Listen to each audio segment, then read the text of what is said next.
and so forth. I guess you could just leave it at that.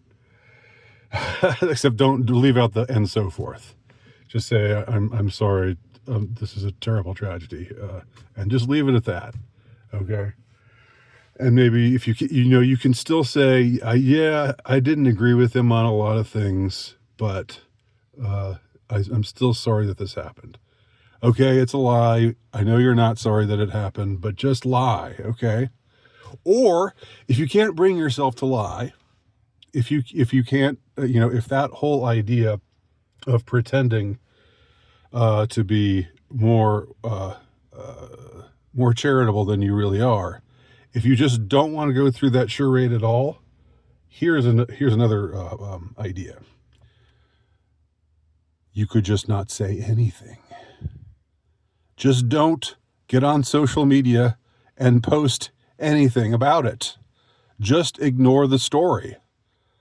And nobody will, believe me, you won't get in trouble for a post that you didn't even make.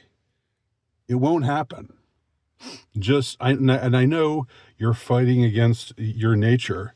You want to get on and say, ha, ha, ha, ha, ha, ha, ha, ha, ha, ha. I know you want to get on and say that because I've heard so many of you get on TikTok or Instagram or other forums. I mean, I've seen the montage. I've seen the way that y'all are. But if you could all you have to do is keep that to yourself. Just don't turn the video on. Just don't push play. Don't push on. Don't point the camera at yourself. Just in the privacy of your room, laugh and cackle maniacally and demonically to your heart's content.